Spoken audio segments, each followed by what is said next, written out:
Expliquez-nous où est-ce que nous nous trouvons ici.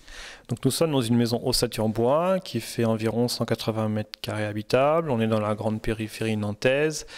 C'est une maison sur laquelle il y a une recherche de performance énergétique. On va essayer d'obtenir un label BBC Finergie. En tout cas, on a tout fait pour mettre en œuvre les matériaux nécessaires. Quand on parle d'une maison ossature bois ou d'une maison de bois, à quoi ça correspond exactement? Alors c'est une technique qui est utilisée depuis de longues années. Ce sont des murs qui ont été fabriqués en atelier, qui sont posés sur une dalle. Donc ce sont des murs préfabriqués avec des montants à intervalles réguliers, revêtus par l'extérieur d'un pare-pluie et d'un bardage, le pare-pluie ayant comme office de protéger contre les entrées d'humidité. Et puis qui seront isolés par l'intérieur avec la pose d'un film d'étanchéité à l'air pour limiter tous les courants d'air parasites, puis un revêtement intérieur type placo, lambris ou autre. Donc le bois vient en remplacement de briques ou de parpaings dans des maisons plus conventionnelles. C'est un système constructif qui se substitue en effet à des choses traditionnelles et qui permet d'avoir des épaisseurs de murs beaucoup moins importantes puisqu'on isole dans l'épaisseur du matériau support et non pas à l'intérieur par rapport à une maison traditionnelle. Quels autres avantages pour une maison ossature bois? Donc les avantages de l'ossature bois sont multiples. Rien que déjà qu'au niveau conception, on a beaucoup plus de souplesse sur les formes, sur les couleurs, sur les matériaux utilisés. C'est une technologie qui permet d'agrandir facilement puisqu'on n'a pas trop de soucis à faire des trous dans les murs.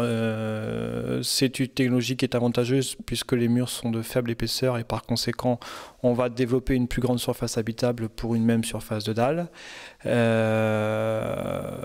C'est une technologie qui permet de gagner du temps puisque pendant que le maçon coule la dalle, le charpentier fabrique les murs en atelier et vient tout poser. À titre d'exemple, ici, sur cette maison qui fait 180 habitables, les murs et la charpente ont été mis en œuvre en une petite semaine. Donc rapidement, on a pu envisager la pose de la couverture. Le bois ne suffit pas, lui tout seul, à rendre une maison très économe.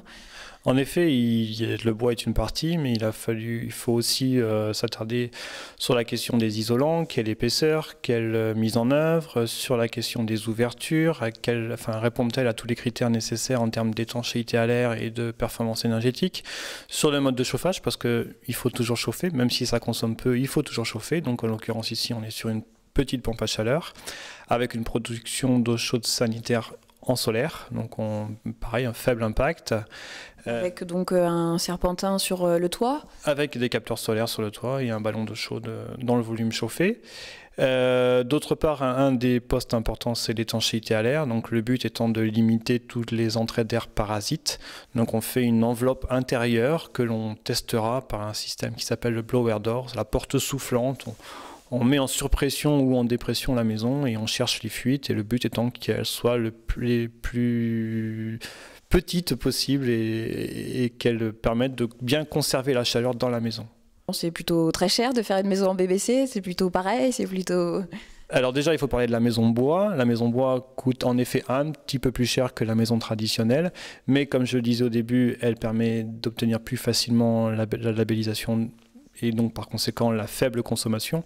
Donc en effet, il y a un petit investissement supplémentaire à faire à la base qui est de l'ordre de 5 à 10% par rapport à du traditionnel, mais qu'on va récupérer très rapidement, et d'une parce qu'on aura plus de surface pour une même surface de dalle, on aura moins de consommation énergétique, c'est de l'investissement qu'il faut faire au début mais qu'on récupérera sur le temps.